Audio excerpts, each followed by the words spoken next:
Yeah. God. Okay. A data center houses rows of computers and equipment for storing, processing, and transmitting data. Data center market is experiencing unprecedented growth. There are more than 150 of them in Metro Atlanta, and more are coming online. Contract agreement could double the revenue the utility system hands over to the city. That's a game changer. The technology that helps power our modern world, but it takes a lot of resources to get it done. Water is a finite resource. They are hugely resource intensive. Constant protests over energy and water use. Right now, Georgia exempts data center equipment from state sales tax. Concern is dealing with the impact on our residents as it relates to the utilities. Does that cost get passed on to our residents? My main concern is the environment.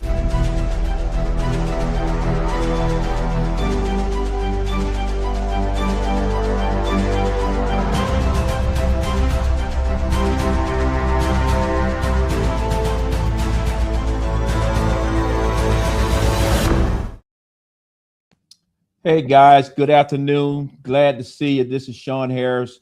Tonight, I'm excited to be here with two of my fellow candidates, and I want to welcome you to a series that we're calling Rules of Engagement to the Data Centers.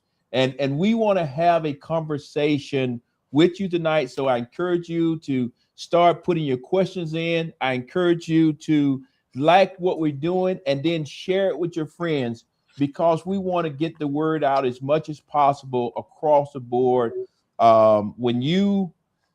Tonight is about having a conversation about letting you get to know us as the candidates in 3 different districts up here in North Georgia.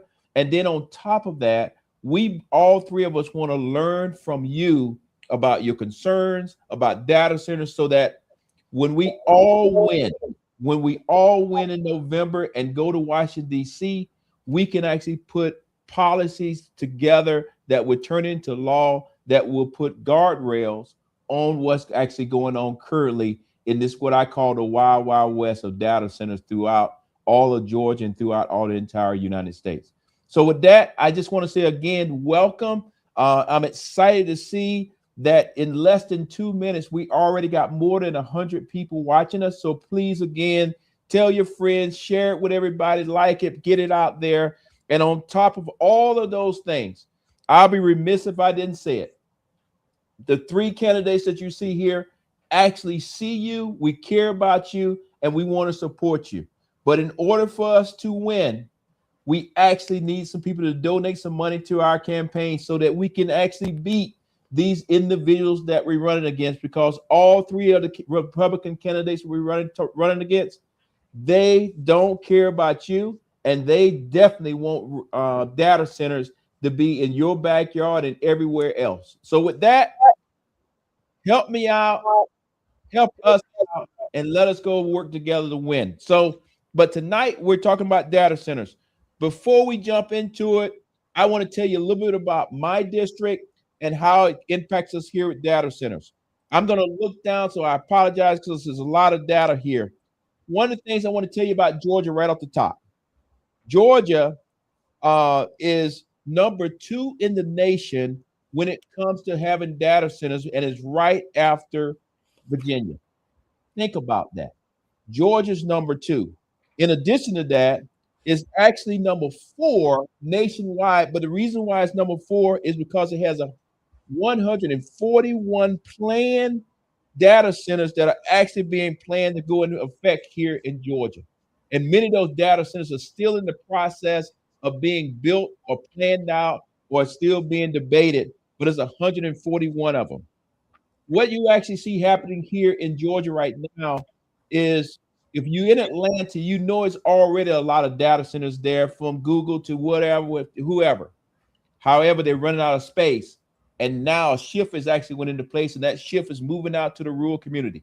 And that's why you have all 3 of us talking to you tonight, because all 3 of us actually, we all want to represent rural Northwest Georgia or North Georgia. And with that being said, the reason why they're moving out is a couple reasons. One is because we actually have the land out here. We actually have the resources out here, and we have the ability for them to get to the grid in a faster way. So with all of those things being said right now, is this: a shift is happening where it's moving out of Atlanta and is moving into every county throughout the great state of Georgia, but specifically up here in Northwest Georgia or North Georgia. I apologize for saying Northwest Georgia because that's my part of Georgia, and I say it a million times every day. But again, tonight is just, we're just talking about North Georgia. Now, let me tell you a couple things specifically about my district, Georgia 14. Georgia 14, we currently have 7 data centers in our district. That's in the pipeline.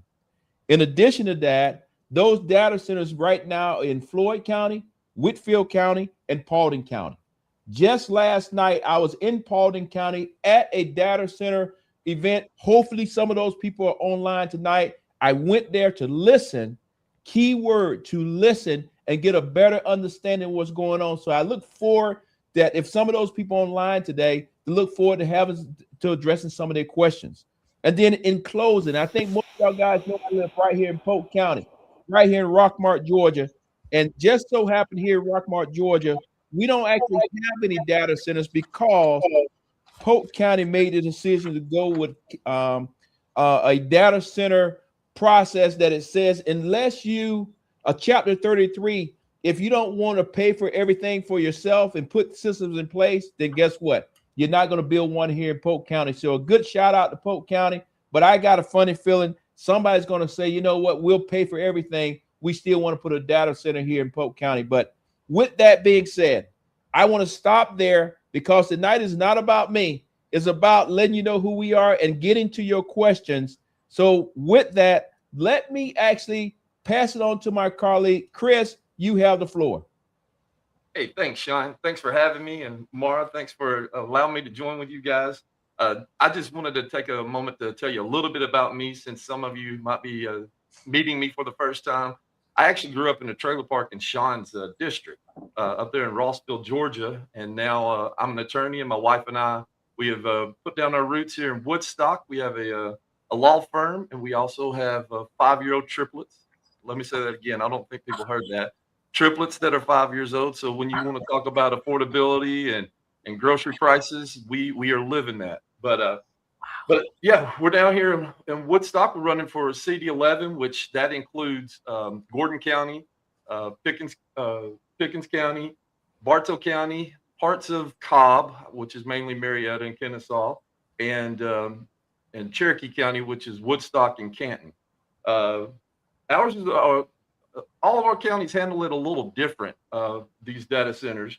Looks like we have 4 that are planned, 3 that are in Bartow, and 1 in Marietta. And I will get to those counties here in just a second. But it looks like Pickens and or Gordon and Cherokee and Pickens, they don't have any plan, and they don't really have any regulations yet. But it looks like they're open to the idea of data centers.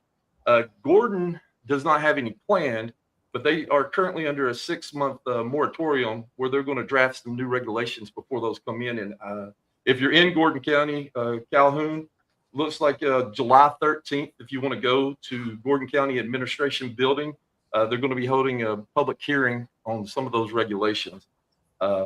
As far as Cobb County just had a city council meeting where they rezoned commercial zoning and turned it into light industry so that they can be more accommodating to data centers. The city is saying that there's none planned yet, but it looks like that there was a company, M Acquisitions, on behalf of Grindcap, who asked for the rezoning. And Grindcap currently has 5 data centers projects planned throughout Atlanta. Now, this is where my district takes a little turn, which is when you get to Bartow. Bartow seems to be, if y'all don't want them, we'll take them. So they are excited about having data centers. So it's all over the place here in CD11. But I think the gist of it is everybody wants to make sure that if they're coming, that they're safe and that we're not going to have to pay for them. And I guess with that, I will kick it over there to Mara Keller. Well, thank you very, very much. So I'm Mara Keller. I'm running for Congress in Georgia's 3rd Congressional District. And I am a retired Army. I did 26 years and then became a nuclear medicine technologist and, worked at the VA. And that was the decision that catapulted me to run for Congress.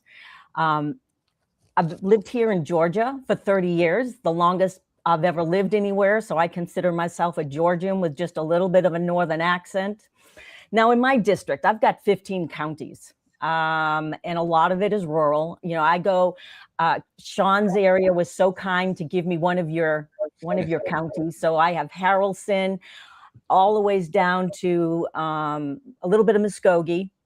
And then, we go all the ways to the right, which would be Upson, Pike, Meriwether, Spalding, Coweta, and Fayette. So out of my district, I think I win with the data center. And we have right now that is either in the works, planned, projected, is 31. And, when I ran in 24, this was not an issue. This was not when you're talking to people of the district, not one person said or talked about the data centers. But in January of 25, that is when it became an issue. And Coweta was the one about Project Sail. Project Sail, we're talking about 832 acres. And which is going to be like 2 times the size of Mall of Georgia. And where I live in Fayette, we have the QTS, and that pretty much was one of the big starts of it. Now they're on about 615 acres. But when we talk data center, we're not just talking about one building. And if anybody has seen the QTS building here, we're talking about 15 of those, which are huge. So the rural areas, like they were saying, is like the farmland is cheap. It already has access to power lines, water supply. And, from my standpoint and in talking to the people, we've been going to so many zoning meetings, commission meetings, city council meetings, and we're trying to have them listen to us.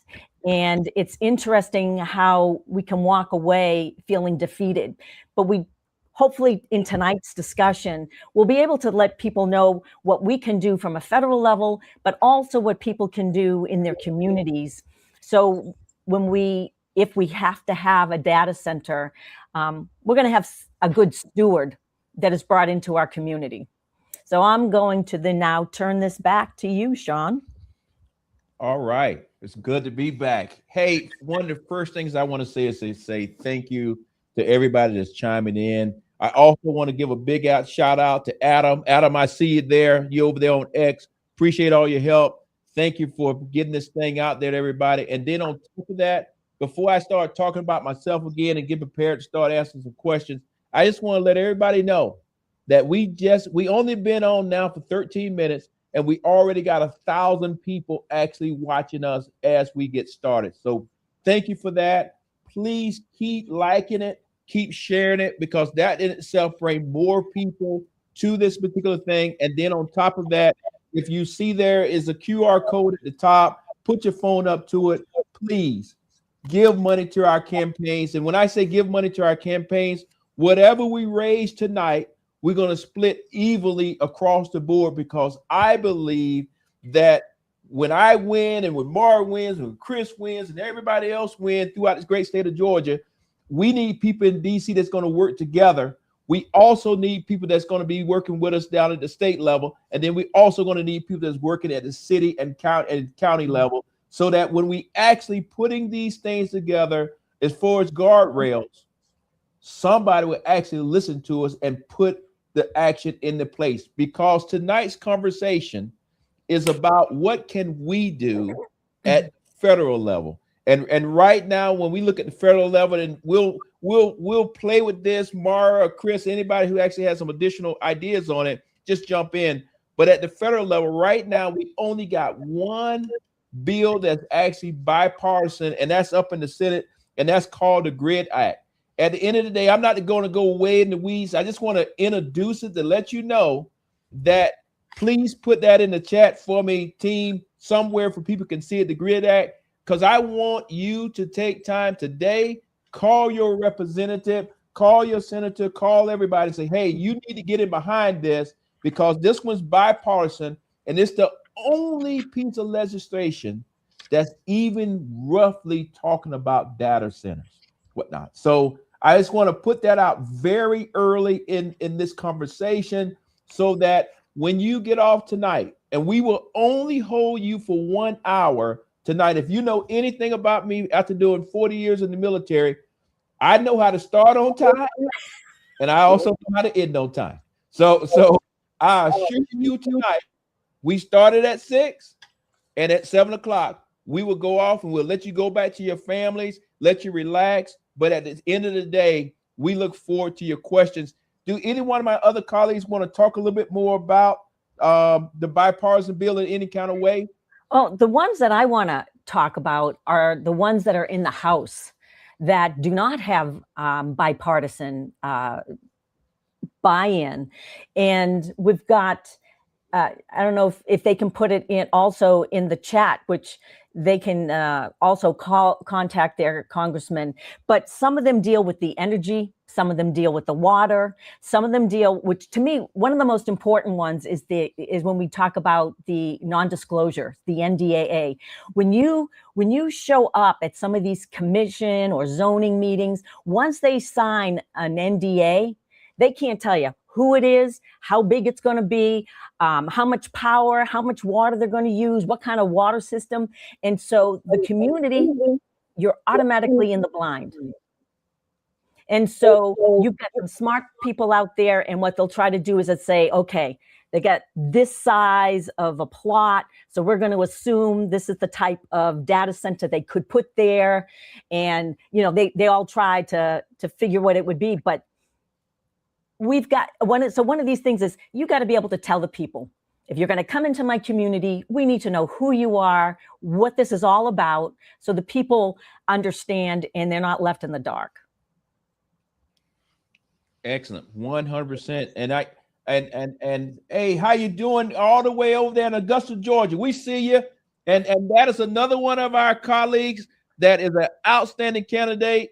You need to get in behind her over there. So again, as Democrats, we are working together before we even go to DC. And I think what you see here is no egos, no, I got you. We're not saying we have all the answers, but what we are saying is we want to listen, we want to get your questions, and we want to make sure that we put pen to paper before we even go to DC. So when we get to DC on the first day, raise our hand, we can actually start working that same day. We won't be up there like some other people, been up there for 70 days and they just decided to write one letter. But we're not going to go down that road. So with that, I'm trying to see that we have any questions. I see you, Dalton. And yes, please put into the chat where you watching us from, because we may have some people watching us all the way on the other side of the earth. You never can tell, because right now we have almost 1,300 people watching us as we speak. So again, thank you for that. Shawn, I was just going to add to go ahead, Chris. Those acts. The great thing about the bipartisan stuff is what we're seeing. I know that the House just passed the 21st Century Act, and I'm not going to get off topic, and Trump is holding it hostage right now. But the good thing is we're starting to see that both sides are coming together and aimed at a problem and trying to find a solution. And I think that's what these acts all represent. Is if you look at them, they're all saying, one, we got to make sure that these data centers are passing they're not passing the cost on to us. If they're going to build these things, then they're going to be responsible for that cost. And they're also making sure that there's transparency involved. All of these things, they all have different things, but all of them are directed at those issues. And it's good to see that we're starting to work together on these things and come up with solutions to these problems that we're seeing. Yeah, go ahead. Oh, well, no, it's just that one of the issues are on these bills, they're sitting in committee.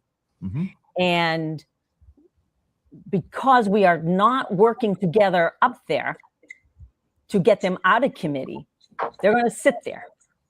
So we all know what we have to do in order to get them out of committee. Yeah, you're exactly right. I mean, that action is everybody that's listening to us today or watching us, however you want to describe it, picking up the phone, reaching out to your representative and saying, hey, let's move the balls. Stop playing softball games in DC and pointing fingers at each other, and actually roll your sleeves up and actually go to work. That's what you're paying them for. So make them actually go to work, and then come November, vote them out. Let's get somebody up there that you can hold accountable. And the cool thing about what I'm talking about right now, and I'll get to this, I think we had a question here. Yep, I see it popping up. But as I'm talking about this, my other two colleagues, you look at that for me, please. But what I want to say is this. When I look at data centers, I try to look at it through the lens of myself and Carla and our family. Would I want a data center next door to my farm? The answer to that clearly is hell no. No ifs, ands, buts about it. And we've been blessed enough that I probably got enough influence to probably get that data center pushed somewhere else. But the less fortunate of us, that's where that data center end up. It'll end up beside a school. It'll end up taking some farmer's place, or end up somewhere where the people don't actually have a voice. And that's what I want to make sure, that we are the voice to the voiceless, so that at the end of the day, data centers are going to be here. I mean, the reality of it is, and I know it's going to sound crazy, but if we didn't have data centers, we couldn't be on this thing that we're doing right now. Somewhere data centers pushing this out to right now almost 1,500 people watching us. But at the end of the day, we need to put guardrails around it from the federal level to ensure that states across the board have the guidance that they need. But on top of that, what I saw last night in Walton County was I was very pleased to see the citizens standing up for themselves. But I will be honest with you, I was very disappointed there at the end, after all every statements and things were said, and the leadership there said, "Is it anything else on the agenda that we need to discuss?" You would have thought they would have said, "No, thank you, close the meeting out." Somebody, and I don't think he meant it in a bad way, but it just didn't leave a good taste in my mouth. He just wanted to say, "Hey, I just want to say happy birthday to so-and-so, so-and-so." And I'm like, wait a minute. These people just stood up here for the last 30 minutes talking about how data centers are going to take all the water, going to destroy their lives. And the best you can come up with is happy birthday. Come on, guys. We're better than that. So with that, I'll turn it back over. Look like Mara wants to say something there. So you know what? This is a nonpartisan issue. You know, it doesn't matter what side of the aisle you are. But what's interesting is when they show up from the communities, when they show up at the commissioners and the council meetings, everybody's trying to have their voice heard. But when you get to the Georgia Dome, or when you get to Washington, it becomes an extremely partisan issue. And that's one of the things that, you know, we need to be able to cut through, is that, again, it should not be partisan when we get to DC. We should be looking at it from our constituents' eyes. And, you know, and so I'm just going to talk about Project Sale. We had the community come out. And it might answer one of the questions that I saw earlier. Shelley, can you put that question back up, please? I think it was at Marketplace Max for accountability. So when you can write your ordinances, and you sit, and so community comes out and says, you know, how far they really want them to be, or maybe how tall, the decibels, or what would happen if it's too loud? What happens if the generators are causing issues for the environment or whatever? They should have them written in there. And then what we were seeing is, in some cases, when the council went back to the companies and was saying, these are the ordinances that people want, the companies were taking it out and saying, we don't want this in here in the ordinance. And then they came back and it was like, this is what we're going to vote on, and this is what you're going to like. And I thought how backwards that was. So that it was like the people's voice didn't matter. These companies were in charge. And to me, that was not right. So when Project Sale, the vote was taken, and people were walking away defeated, it was, and a lot of people were crying. That was a sad day when people felt their voices were not heard.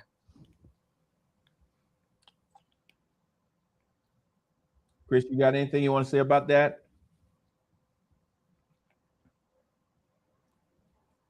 I guess you're on mute, Chris. There we go. Okay. I'm hearing the same thing. People are upset, people are frustrated, and they're scared. These things are going to affect the environment. It's going to affect people's health. It's going to affect their bottom line and affordability, and not having to say. I know that's one of the big things, like in Cobb, that happened is, they approved that rezoning without asking anybody in the community. And then when the community comes in there, upset, they're like, oh no, we got nothing planned. Well, you do. We know that you do, right? We know it's coming. And that's the frustrating part that everybody's saying is, this is going to affect us.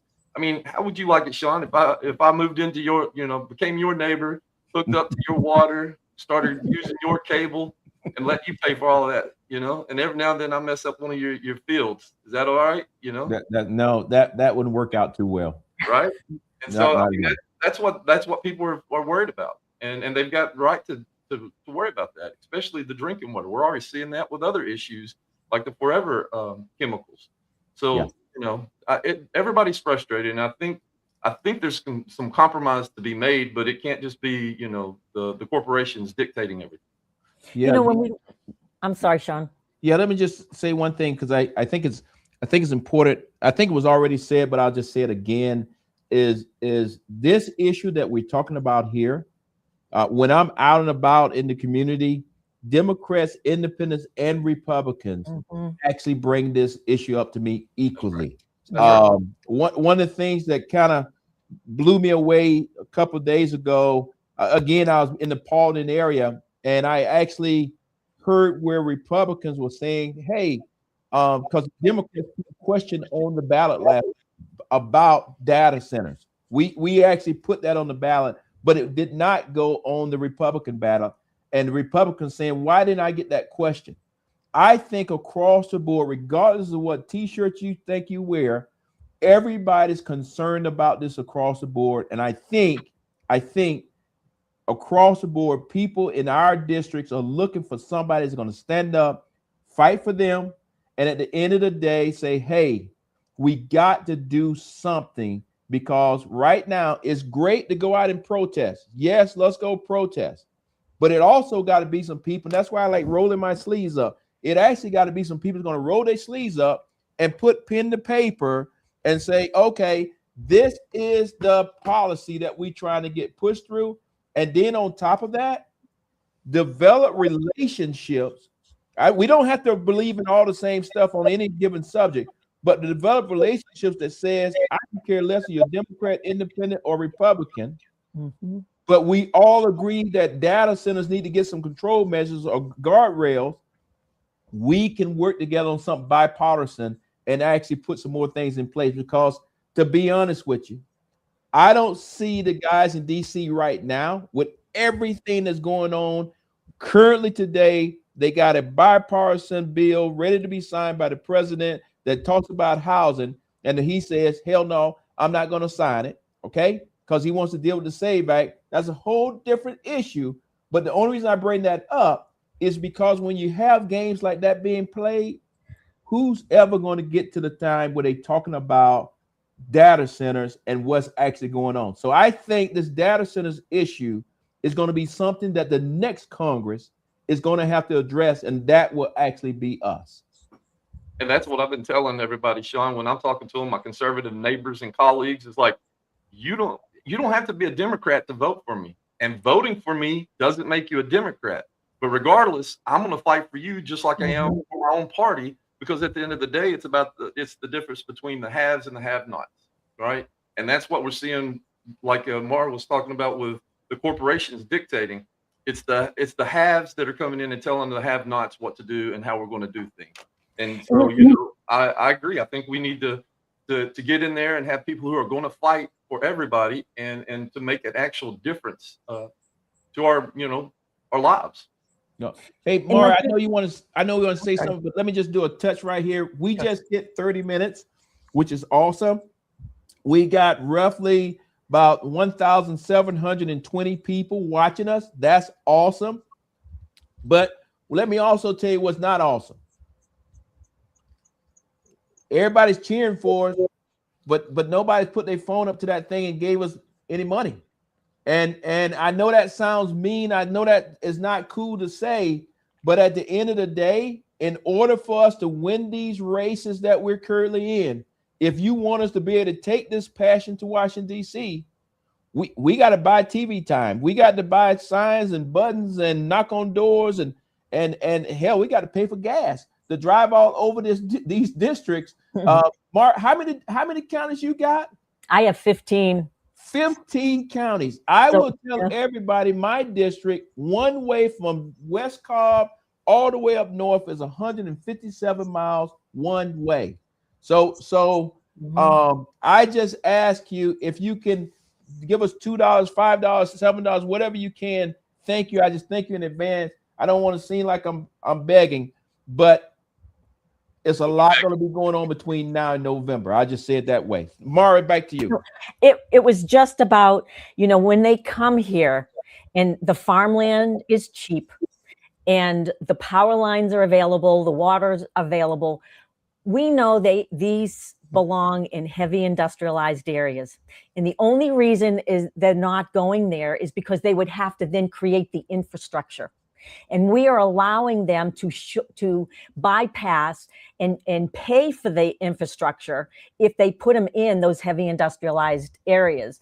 And so we're not saying data centers cannot be here. We're just saying not in our backyards. And if we look at my district, we had about 21 homes that were being affected by eminent domain. Mm-hmm. We also had, I think it was like over 300 parcels they were talking about that are going to be having these power lines. So that's, again, a type of easement, eminent domain on people's yards. There's a young lady in Coweta, and I'm telling you, she is a powerhouse. And I'm going to say her name is Brianna. And she's got, I think she said she has 20 acres of farmland, and she has cattle, and they're going to put these power lines smack down all her 20 acres. What in the heck? Mm-hmm. And you've now affected her life. You've affected her value of her home, the value of her land. And when we talk about eminent domain, when people now, we want your house, we want your whole thing, that we're going to kick you out. Where are they going? There's a lot of generational farms, there's generational homes. Some of these homes are paid. Their children are in, the schools. Where are they going? We already have a housing shortage here in my counties. So are they going to take up their whole families and now move someplace else? If they worked in the community, do they have to now live someplace else? I mean, what we've put on these people is, it's not right. Yeah, 100%. I saw over here and I know people see me looking over off to the side because I'm trying to read some of the comments and all those kind of things. And I'm not a professional at this. I'm just a guy that raised cattle for a living. But I saw a question that somebody was asking, that our candidate to be governor, or not our candidate to be governor, Keisha, when she becomes our governor, I think the question was talking about she's going to ask for a pause or something. I support a pause. I support it. What I'm talking about is after we get the pause, what pen to paper we got to do that when we come out of the pause, we actually got things in place that if you get a 30-day pause, a 60-day pause, or 8 months, or a year pause, I want to have this discussion with people and learn from people so that when we put pen to paper and come out of that pause, we actually got something concrete that we can move forward with and say, this is our plan when it comes to data centers. And that's why we actually call it rules of engagement. And that's why we're having this conversation. We're going to continue to have this conversation. Shelly, is it any more questions out there? And I'll let somebody else touch on it, but I just want to let people know that it won't be long. It will not be long. Please keep that up on the screen. It won't be long, and we'll have more than 2,000 people watching us. That is awesome, awesome, awesome. If you can put in the chat, if you from, I saw somebody said they from my hometown, Early County. Shout out to the Bobcats. But if you're from anywhere in Georgia, but if you're actually from New York, if you're from California, if you're from wherever, and Adam, again, I want to thank you. Push that thing out all over X, and let people know we're out here doing it, and ask them to help supporters and so that we can actually win these elections down here. So with that, I think it was you, Chris. Yeah, what I was going to touch on is another thing that's going to be important, and the reason why we need to get us three up in the House is Georgia Power just got a $22.4 billion loan from the Department of Energy to build a new power plant and transmission lines and upgrade, and it's going to be Congress's job to oversee that. Now, the last time they did that was the Vogel. And they overran the budget by $20 billion. So the way we're seeing them spend money on a reflecting pool, who knows what's going to happen if they're overseeing a $22 billion project, right? So, and this is all, and yet again, this is another thing that's bothersome, is because this is our taxpayer money going in to pay for the infrastructure for this. This industry. So it's one of those, but at least we have oversight. But at the same time, where's these corporations pitching in on this, right? Yeah, you're exactly right. I was talking to some friends the other day, and we were talking about data centers on the front end when they come to town, and how everybody talks about how it's going to create so many jobs. And yes, it will create jobs for you to build a building, okay? For you to build a building. I'm not even 100% sure when they build these buildings, will that be local people building it? Or is it kind of like the guys that build stuff all over the United States, so that when they build it in California and they come to Georgia, they build the same building so that they know exactly how to do it? That's kind of what I want to get my hands around. I want to dig into that a little bit more and say, okay, when you're talking about jobs, who's actually getting these jobs, and what kind of jobs are they on the front end? I know some places may take up to 6 to 7 years to build it, but then on the flip side of the coin, when you finish building it, and this is what I want everybody to help me on, when you finish building it, the jobs that you say is going to create on the back end, what systems do we have in place to ensure that the people in the rural community actually have the skill set to even compete to have the job? That is where I want to make sure, because we know data centers are not going away. They're not. But I want to make sure if they do come to our rural communities, or anywhere in the state, but if they come to our rural communities, I want to make sure that we put systems in place that local people still can actually get a job there and get a livable wage. Because in my district, most people get up in the morning and they drive to Atlanta, or they drive somewhere else to actually make their money. And I want to do everything I possibly can to ensure that they can just get up, drive 5 miles, go to work, and then have a livable wage and can go out and buy a house. So I just kind of want to put that out there. We got another question here. Hey, Shawn, can I answer Yes, go ahead. a couple of things that you said? So here's the thing. Once you are right, at least I can talk to some of my areas. People from out of state are coming in to build these. They may hire some local, but again, these are all temporary jobs, number one. At the back end, you're looking at maybe 30 or so people. You've got some security guards that'll be there. You have some people that might be, plumbers, electricians. But a lot of them, they travel around to the other data centers that are here in the area. Let me see, what was it? Oh, I know what it was. So earlier when I had mentioned about when we talk about data centers, it could be 8 buildings, it could be 15 buildings. 50 to 70% of them do not get built. If they say they're going to build 10, they don't build 10.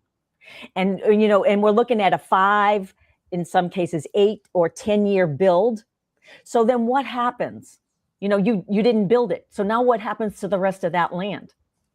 And on top of that, because the industry is constantly changing. Remember, we had the big computers, and now we've got them. We can put them in the palm of our hands. For the data centers that they're building, they could be done in two years. So now what happens? We need to make sure that there's some kind of decommissioning plan for those data centers that will be paid for by those companies and corporations. Because what are you going to do with this huge piece of whatever in the end? And the last piece is, when I talk to some of the builders, when I travel around and they're saying we're going to pop up another one, and I ask the developers who is coming in, they cannot tell me. They say, well, we work with this company and we work with that company. And I'll always say, so right now there are no tenants. The bottom line is you will build it and they will come. That is the philosophy of that whole entire industry right now. Excellent. Chris, I want to make sure that you get some time to talk, because Chris, you may be the smartest cat on the whole call. I'm in the leadership business. I just know how to get things done. But you are that guy behind the scenes that every day you're out there in the law. So, I want to make sure that we get you some time here, because we're sitting at 42 minutes. We roughly got 2,000 people watching. So again, thank you for that. But Chris, you have the floor. Yeah, I was going to touch on this question about the NDAs. I think it's absurd that that's even a thing. I mean, it seems like if you take an oath as an elected official, that's just a clear violation of that oath if you're signing these NDAs. I mean, you're supposed to be for the best interest of your community, of your constituents. And if you're signing NDAs, now you're putting that corporation's interest above your constituents. It should absolutely be banned. And looking at the 4 acts that are kind of in committees right now, it looks like a lot of them are addressing that, and I would absolutely support that, because there's, in some situations, we don't even know who the people are that are building it. We might know the builder, but we don't know who the person is, that the investor and the investment company. And I think those are things that are important. We may not know how much this stuff's going to cost. We don't know how it's going to. I mean, all the things that we need to know. If they sign those things, we're not going to be able to know it. So, I would absolutely agree with banning the NDAs. Excellent. Mara, I'm trying to type and everything else. So please go ahead. Let me get this one text out to somebody real quick. Well, I was going to ask, Chris, so there was a question that was asked me when I was on a data center panel, and the person said, what about our health because of the data centers? And, mental health, they've shown because of the sound and things like that can affect them. They were saying, just the water, the environment. And they said, what could we do? And so somebody said a class action lawsuit is what they would have to do. And all I could think about is, so in order for them to do that, they would have to have like a baseline of their health. And when they were saying that, it was, well, we have so many people that can no longer afford their health care, so they can't go necessarily see the doctor. If they have well water, they need to be able to go afford to have a test done. But these companies, if you do a class action lawsuit, they will litigate you all day long. Mm-hmm. How long will that be? That's right. And all of this stuff is connected too, right? So you're touching on, again, we just had millions of people lose their health care. So how are they going to get treated if these things do cause health issues, which we know that they're probably going to do? And we've already seen what's going on in up in Shawn's area where the forever chemicals, where Georgia's like, well, you can't sue the companies that are doing it, right? So they're changing how personal injury and things like that are affecting, and they're messing with tort reform so they can get away with these kind of things. That's more on the state level, but it's still something. So now you don't have health care to go and get treated, and you don't have any remedy or action, because now the state has said, no, it's not an action. You can't sue the company for giving you this condition, right? So there's a lot that's going on here that is that, you know, they're going to need us to get in there and fight to get these things changed so they can have some type of remedy. I mean, at the very least, let's get them some health care. If we're not going to let them sue to pay for it, right? Yeah, and in Congress, that's what we would need. We would need to have some kind of committee, a health committee, whether it be in the Health and Human Services, to be able to start tracking these people. Because Shawn, think about what came to mind was our military folks. Remember, when we get deployed, you're healthy when you go. When you come back, you may have some issues, but you may not have issues for 5 or 10 years down the line. Maybe 15. And then our government will deny and say, well, your deployment did not cause that. Agent Orange did not cause that. Burn pits did not cause that. I'm afraid people that are getting could be affected by the data centers. How long will it be before our government or these corporations will say, yes, indeed, the data centers, whatever, caused your issue? Yeah, I would tell you, you know, as I think about data centers, I was out on the farm today, and one of the things that hit me was trying to think or look through the lens of a farmer. And you know, I'm in the cattle business, but my family also do row crops like everybody else here in Georgia: peanuts, soybeans, cotton, you name it. And many farmers actually irrigate their crops. So you see where you're going down the road, and there's a system that's spraying water out. My concern is if I don't have any guidelines out there or guide rails out there, then if we get into a drought that we was just in the other day, we went from having a drought to having too much rain. But if we get into a drought, who has the priority on the water? Is it the data centers or is it the farmers? And these are the basic things that I personally want to make sure that when I get to DC, inside of those guardrails, don't make any difference they're in Georgia, California, New York, wherever, it specifically says something addressing the farmers in rural America to ensure that we don't actually get so many data centers that we can't feed ourselves anymore because all the water's been sucked up. I don't know that for a fact or not, but just as Shawn, the everyday person, because if I don't have water on this farm, I can't raise cattle. And if somebody's in the row crop business, if you can't have water on your peanuts, soybeans, and all those things, then you can't produce a crop. So I think as leaders that are headed to DC, these are the type things that we need to put into something at a very strategic level, that when it comes down to the state, they can say, okay, this makes sense. And how do we put a little bit more meat on the bone? I see that we still got questions coming in.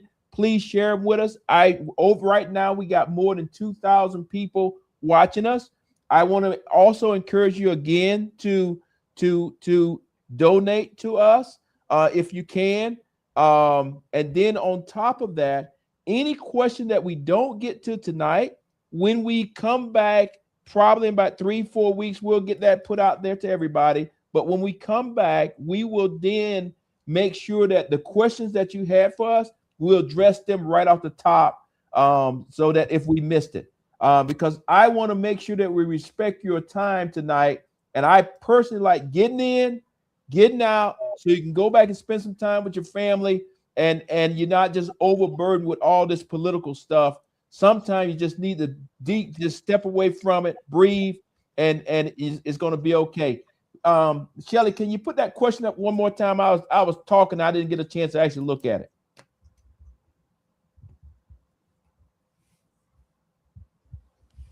Okay. Would y'all guys support legislation that holds data centers and leadership? This is a very good question. This is one of those type questions that I would tell you as a leader, I don't know enough right now to be able to say yes or no. And when I'm not trying to play Shawn the politician, because I want you to hold me accountable. But as a leader that spent 40 years in the military, I know before I can get to an answer on something, I need information. I need information. And part of that information is going to be from outstanding people that are on this line with us right now. But also, I will sit down with other lawyers out there and say, hey, tell me, what does the law say? Tell me, where should I stand on this particular thing? Because I don't want to do anything that will cause one of our areas to miss out if it's a good deal or a good thing. But at the end of the day, I want to make sure that whatever's coming to any one of our counties, that we understand it today, but we also understand it 50 years from now. And I think that's important to think about. Something that's good today may not also be good 50 years from now. So part of our job is to be able to look over the horizon there. Right now, we at 52 minutes. We got well over 2,000 people watching us, and all kind of questions coming in. As we now start saying, hey, it's time to kind of ease out of here, not saying we're going to jump off right now, but I want to, and somebody says, I appreciate it, Okay, thank you. Y'all guys know me. You ask me a question, I'm not going to dodge you. I'm going to answer the question. But I want to make sure as we closing out here that I give my colleagues outstanding colleagues. And when I say outstanding, these colleagues here touch my district. So that means the same people that's in my district that's struggling are right there in their district, because we probably got cousins and families that live across the line. Like Chris said he used to live in a trailer park right here in my district. And I know there's people on this thing that's following me from Blakely, Georgia, Early County, saying, wait a minute, Shawn Harris is up there up north, but he still cares about it down there. So with that, Mara, you have the show. I just want to say, Shawn, thank you so very, very much for putting this together, because you've given us a platform to collectively put our voices out there. So the people out in Georgia, the people in our district know that we're behind them. You know, I like many of you, show up at all those meetings. And that's one of the things. These are not sexy, interesting meetings. You know, you work a hard day. And who says when they come home, I can't wait to go to that zoning meeting tonight. And oh, by the way, tomorrow, I can't wait to go to that city council and commissioner meeting, and then sit there for another 2 hours when you could be spending time with the family. But that is where the rubber meets the road in a lot of cases. And for a lot of people that are, you know, asking questions, this is where the community comes together. And this is where you kind of parcel it out and say, hey, there's 5 of us. For the next month, you go, and then the month after that, you go, and keep us informed as to what's happening. Excellent. That way, you know, we have our pulse of what's going on. So then we can figure out what we got to do up in DC. We see what's happening because we're showing up. And we're not one, and that's the thing about the three of us here. And I know Soretta is out there. We're not one and done people. When we, you know, I can't tell you how many times there is a meeting on the same day talking about another data center, and only we can show up once, you know, and we got to see if we can get other people to show up, because we don't want them to say, you know, we're just there for a photo op, and we don't care. But we're doing our best to be in as many places as we can. So keep us, you know, keep writing to us. There you go. Chris, what do you want to tell the people before we get off? Thanks, Shawn. Well, thanks for having me, Bud. And Ms. Keller, thank you for allowing me to join as well. I look forward to doing this in the future. You know, I wanted to touch on that. There was that question about criminal and civil liability. You know, I don't do criminal law because, you know, well, one, when it was a misdemeanor, anytime that there is the penalty is a fine, it only affects poor people. So when you give these corporations the opportunity to do a cost benefit analysis as to, will we just pay the pay the fine, pay the penalty, as opposed to just stopping the thing? And then the other side of that is we're going to need a different DOJ or in the office to actually hold them accountable, because right now they're going after political opponents and not, you know, keeping anybody accountable. And that's kind of why I've got into this thing. You know, I am a kid from a trailer park who made good. I'm a defense attorney. You know, I believe that, you know, the American dream, the opportunities that came is how I got here.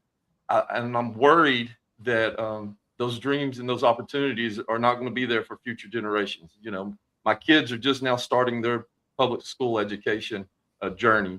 And I'm worried, you know, they're cutting the Department of Education, and they're starting to cut back on, you know, just go away with public education altogether.